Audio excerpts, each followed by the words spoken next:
De retour dans le grand JT d'éducation, je suis ravie d'accueillir Axelle Baussan. Bonjour. Bonjour. Merci beaucoup d'être avec nous. Vous êtes responsable communication et pédagogie pour la Fondation de la Mer. Alors du 5 au 10 juin 2024, au Musée national de la Marine à Paris, se tiendra l'exposition des œuvres lauréates du premier concours d'illustration Jeunes Talents.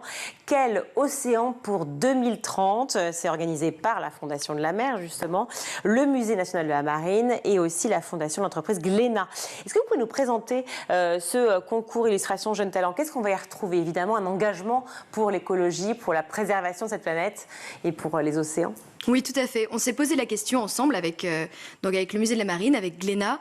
Quel océan on va retrouver en 2030? Et on a eu très envie de poser cette question à notre tour à des jeunes. Donc on a choisi un panel entre 18 et 26 ans et on leur a demandé de faire une œuvre qui répondait à cette question. Et vraiment notre but, c'était que le tableau que les gens regardent puisse provoquer un appel à l'action, puisse provoquer vraiment une réaction qui nous donne envie de nous engager. Et donc c'était notre envie que par le beau, puisse passer un message fort. Oui, c'est-à-dire que c'est au-delà de la sensibilisation, c'est vraiment l'action que vous recommandez. Oui, tout à Parce fait. qu'effectivement, quand le titre, c'est Quel océan pour 2030 2030, c'est demain, vraiment. C'est-à-dire qu'on est en 2024, dans 6 ans, donc on est vraiment très proche et on ne peut pas imaginer que les océans puissent être modifiés à ce point en 6 ans. Et pourtant, c'est la triste réalité. Ouais, et pourtant c'est la triste réalité, mais qui peut être aussi positive. En 6 ans, il peut se passer plein de choses. Ce qui est génial avec l'océan, c'est qu'il n'a pas de frontières. Donc, vous comme moi, on a de l'impact. Au niveau de la France, on a de l'impact. Et puis au niveau du monde, il y a aussi un impact. Et il y a plein de choses qui se décident en ce moment. Ça peut être au niveau d'un traité international pour lutter contre la pollution plastique. Ça peut être lutter contre l'exploitation minière des grands fonds marins. En Europe, on lutte contre les polluants éternels. Il y a plein de décisions qui sont prises au niveau national et international. Donc, quel océan pour 2030? C'est une question qu'on se pose tous ensemble. Ouais. Et c'est aussi une question qui se pose à l'ONU. C'était un peu le sens du titre. Il y a la décennie de l'océan, en ce moment et jusqu'en 2030, qui est doublée par une question de l'ONU, en tout cas un désir de l'ONU, de 30% de la planète protégée en 2030. L'objectif 30 x 30. Donc en posant cette question à des jeunes, on voulait aussi les associer à une problématique beaucoup plus large et qui peut être porteuse d'espoir. 30% des océans protégés, j'imagine que vous l'avez quantifié au quotidien, par habitant, en temps, en action qui serait possible. Qu'est-ce qu'on pourrait faire, chacun d'entre nous, ceux qui nous regardent aujourd'hui, pour pouvoir justement agir pour l'océan? Alors, ce qui est super, c'est qu'on peut tous agir. Chacun d'entre nous peut avoir de l'impact, chacun à son niveau.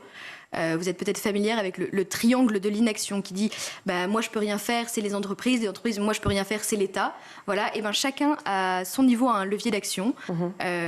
Nous, la Fondation de la Mer, on va se tourner par exemple vers les jeunes chercheurs, on va remettre des bourses pour les soutenir dans leurs travaux de recherche sur l'océan. On va aussi parler aux entreprises en leur donnant des outils pour modifier leur impact sur l'océan. On va aller parler au grand public, vous comme moi. Comment est-ce qu'on peut faire? On peut participer à des collectes de déchets, on peut participer à des ateliers de sensibilisation, on peut soutenir des programmes de restauration des récifs coralliens, par exemple. Et puis, évidemment, il y a toute la question de la pédagogie. De faire entrer un petit peu d'eau salée dans les programmes scolaires. Donc voilà, donc la Fondation de la Mer a choisi de s'adresser à ce large panel des différentes composantes de la société. Oui, ne pas seulement étudier effectivement les océans en géographie quand on est en quatrième, mais pouvoir prolonger effectivement le débat un peu plus loin. Vous parlez des actions justement que vous mettez en place à la Fondation de la Mer. Ces actions-là, vous parliez à l'instant de la pollution plastique par exemple. Il y en a évidemment des centaines d'exemples. Lutter justement contre la pollution plastique au quotidien. Vous proposez, c'est-à-dire sur votre site, la Fondation de la Mer, des actions qui peuvent être individuelles, mais dans un cadre collectif, pour justement lutter pour ça. Nous avons un programme qui s'appelle Un geste pour la mer. Avec Un geste pour la mer, vous pouvez rejoindre des collectes de déchets partout autour de vous, pas seulement sur le littoral. Donc il y a une carte, c'est très simple, vous allez voir la carte de nos actions. Cette carte, elle vous propose des collectes de déchets. Vous regardez où vous êtes en France, autour de vous, il va y avoir des collectes de déchets et vous pouvez rejoindre cette collecte. C'est très simple et en même temps efficace. Revenons sur le concours, alors justement, donc, qui est à la fois organisé par la Fondation de la Mer, le Musée national de la Marine à Paris et la Fondation d'entreprise Glénat. Quels étaient les critères pour présenter un projet ? Alors, il y avait un critère de 18 à 26 ans, premier critère d'âge. Ensuite, on avait envie que ce soit des jeunes qui nous présentent quelque chose d'impactant, donc qui fassent réagir. Et on avait enfin un critère de médium, donc c'était soit du numérique, soit une réalisation à la main. Donc on a eu une quarantaine de propositions. C'est la première année que ce concours a lieu. Donc l'année prochaine, on en aura encore plus. L'année d'après, encore plus. Ça va se multiplier. Et on a choisi cette année 3 lauréates, 3 femmes, donc très talentueuses, qui vont être exposées pendant 5 jours au musée de la Marine. Ce qui, pour des jeunes artistes, est quand même une belle opportunité. Bien sûr, qui composait le jury ? Alors le jury était composé de personnalités des 3 institutions, Fondation de la Mer, Glénat et puis le Musée de la Marine. Et puis chacun d'entre nous avions... Un navigateur aussi, je crois, Fabrice Amédéo. Fabrice Amédéo, donc un navigateur. Chacun d'entre nous, on avait ramené quelqu'un qui représentait un petit peu la diversité du monde de la mer. Donc on avait un auteur-illustrateur de bande dessinée, François Ravard, Fabrice Amédéo, qui est un navigateur qui est aussi très engagé dans la lutte contre la pollution plastique notamment. Et puis Nicolas Vial, qui est un peintre et un peintre officiel de la marine. Donc voilà, une diversité dans les membres du jury. Alors, au-delà de l'exposition, qui effectivement est absolument géniale au Musée de la Marine, du 5 au 10 juin, il y a aussi d'autres récompenses pour les gagnants ? Oui, tout à fait. On les récompense aussi de façon financière. Voilà, on salue leur investissement par un prix qui va être remis le 6 juin lors d'un vernissage un peu plus officiel à nos 3 lauréates. Ah d'accord, alors donc plusieurs prix pour, j'imagine, qui sont déjà imaginés et pensés pour ces lauréats, 3 prix, et l'envie de s'engager peut-être un peu plus, parce qu'une fois qu'on participe effectivement à ce concours, on travaille à la fois avec le Musée de la Marine, la Fondation de la Mer, et bien on a envie de prolonger ce moment. Comment ? Alors, on y a réfléchi et on s'est dit, alors ces œuvres, très bien, elles vont être exposées, les gens vont pouvoir les voir, donc c'est déjà une très bonne chose. Donc on va sensibiliser un public large.